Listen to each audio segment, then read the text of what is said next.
All right, pleased to be joined by Andrew Collinsworth. First time here on Chatterbox Reds. Andrew is a big help here at Chatterbox Sports. Helps out a lot with our social media accounts. Some of our most viral moments may or may not have come from the fingers of Andrew Collinsworth. Andrew, my friend, how you doing? I'm doing well. Thanks for having me, Nick. Yeah, pleasure. Good to have you on. Long overdue. Andrew, you are a college pitcher at the Bluffton University. Is that correct? Yep, that's correct. Senior. Okay. Righty, lefty? Wish I was a lefty. Makes life a little bit easier. Only on the mound, though. Okay. All Nowhere right. else. All right. What's your K per nine? Oh, I don't know. This season hasn't been off to a great start, but overall, I think I'm probably around like a 7 for my career. Okay. Are you more of a control or control pitcher? I'm definitely not a power pitcher. I'll put it that the, way. the crafty righty is what we'll call you Yeah. for today's show. Hey, I'll take it. All right. Well, let's talk about some pitching. Since we did get to see two pitchers, one for the first time in a actual game. He did pitch in a AAA game, but Andrew Abbott made his debut overall. I mean, decent numbers for his debut: 3 innings, 3 hits, 2 runs, 1 walk, 2 strikeouts. It sounds like Abbott's probably tracking towards being ready for opening day after I kind of was counting him out a couple weeks ago. What's your thoughts on Andrew Abbott heading into this season? Yeah, I saw that like through the first 4 games, I think he wasn't slated to be in that mix, which probably makes sense with him getting a late start in spring training here.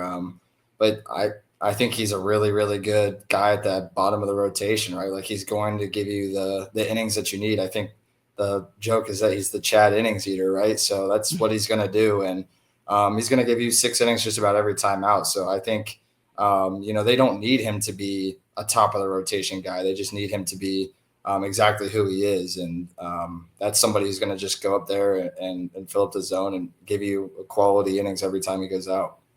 Yeah. Yeah, absolutely. That'll be important. Not as many off days in the month of April. We got that first one, like you mentioned. But after that, the Reds will need 5 starters or a bullpen game to kind of survive the first couple weeks after that of April.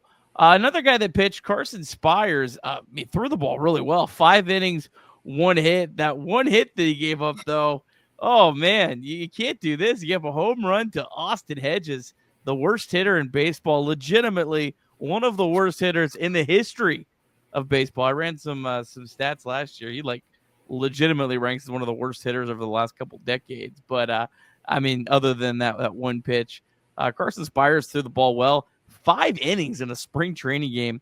He's so pitch efficient, which is what you love about him. 60 pitches. I don't really know what Carson Spiers' role is with the team. The more I hear, the more I think he's probably going to end up in the opening day bullpen. But, just like that Nick Martinez light that can kind of, you can use him in several different ways, could really prove valuable, especially early in the season when you're kind of really monitoring, workloads for a lot of other relievers. Yeah, I think Nick Martinez light is a perfect way to describe him, right? Like he has a lot of pitches. He's not going to overpower you. He's just going to do what he can to get outs. And tonight was a good example of that. Obviously, the only blemish being the Austin Hedges home run, which was his first since the turn of the century. So that's not something that you want to lead off with. But he had a good night, and we kind of saw what I think would be like his peak through a stretch of games last year. He's going to be able to give you some innings out of the pen, especially like you said when guys are still starting to stretch things out. When you might have guys like Hunter Green or Nick Martinez or Brady Singer on a 90 pitch count, and they only get through 5 innings. He can go in there and be more than a 1 inning guy, which is really where his value is with this team. It's not necessarily going to be coming in and getting you out of a bases loaded jam and getting a lot of strikeouts. Like, he's probably going to be in there to save some arms. He's probably the 7th or 8th guy coming out of the pen too. All right. Well, the Reds offense kind of got off to just a scorching start this spring. Has cooled off in a pretty big way. I mean, Ellie De La Cruz has obviously had a great spring. Christian Encarnacion Strand has been pretty solid, but we didn't see Matt McLean on Monday night, but we did see Austin Hayes. A lot of these guys really struggle. I think McLean's like 3 for his last 27. Do you make anything out of this, Andrew?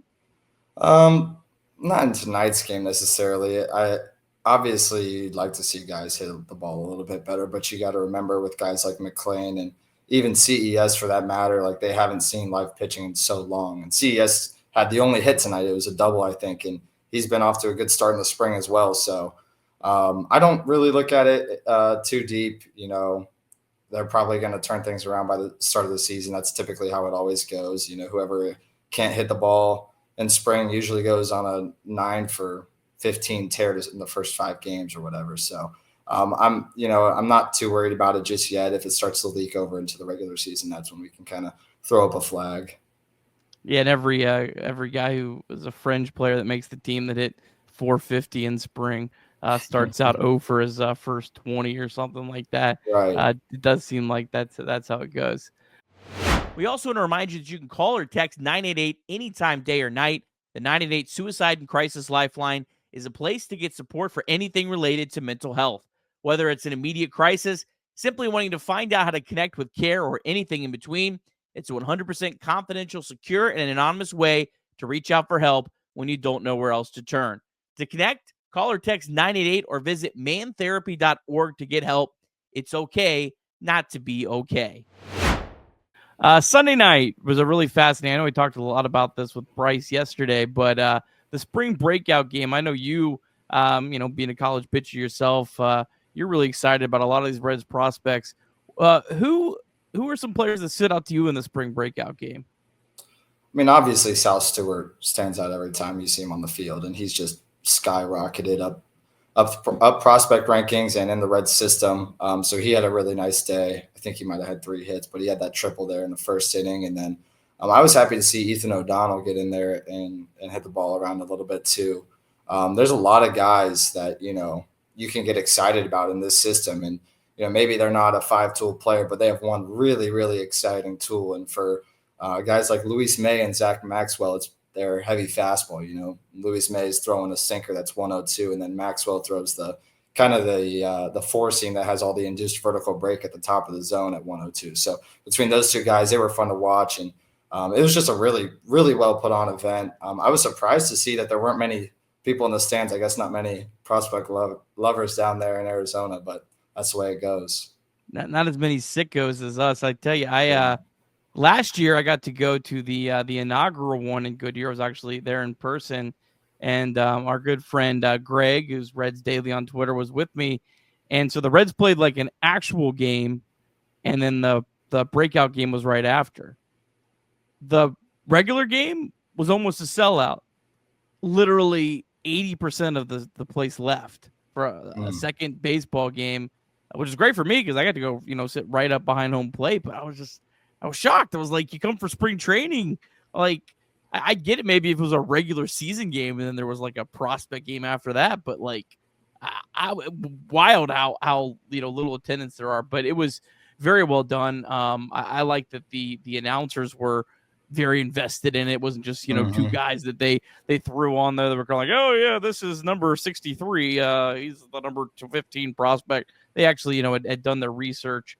And yeah, it was a really good put on event. I hope that attendance wise it gets a little more, but I guess it doesn't really matter as long as people are watching back at home. Yeah, I thought the same thing about the broadcasters too. I thought they did a great job. Both of them seemed like they had brushed up on everybody, and I've been watching them for a few years, and that's interesting though that you mentioned that that people just kind of left from the spring training game because we're looking at the lineup tonight and you see guys like Davis Wenzel in there. No offense to Davis Wenzel, but I have to imagine that some of the guys playing in last night's breakout game have a better chance of making a big impact on a major league roster than some of the other guys that get subbed into a spring training game. So it is a little confusing, but a lot of times I think spring training might just be a spring break for some people. Yeah, the breakout lineup was certainly a lot more exciting than the lineup that we got thrown out there on Monday night. All right, last question here for you, Andrew. Appreciate your time, and I'll let you get out of here. Who's a player for you that you think maybe on the Reds is maybe a little under the radar? Maybe people aren't talking about them enough heading into the 2025 season. Well, I know Terry Francona talked about Austin Hayes a little bit and how much he might add to the team this year. And that's somebody that I kind of thought he was a really good get in the offseason. I think he was 1 year, 6 million or something like that, kind of putting him on a prove it deal. And that's, they needed an outfield bat. And, he's not a top of the line outfield bat, but at his very best, he certainly could be, a 280, 20 homer guy, especially playing in Great American Ballpark. So I'm excited to see what he does this season. I'm excited to see what TJ Friedel does fully healthy. What do we actually have with TJ Friedel, because it seems like the results have been kind of sporadic over the years. And can he be an everyday center fielder? There's a lot of questions that are going to be answered throughout the first couple months, I think, of this season. And so I'm just really invested in all these storylines going into it. And I think that, some of the guys like Austin Hayes that they got are going to prove to be better than just a little under the radar, Santiago Espinal signing, or the guy just pans out. I think some of these guys could end up being really good everyday major league players. Yeah, I believe as people are listening to this 9 days away from opening day, it really has kind of snuck up on us here. But certainly looking forward to the season. All right, Andrew, we'll really appreciate your time, my friend. We'll definitely have to have you on the program again.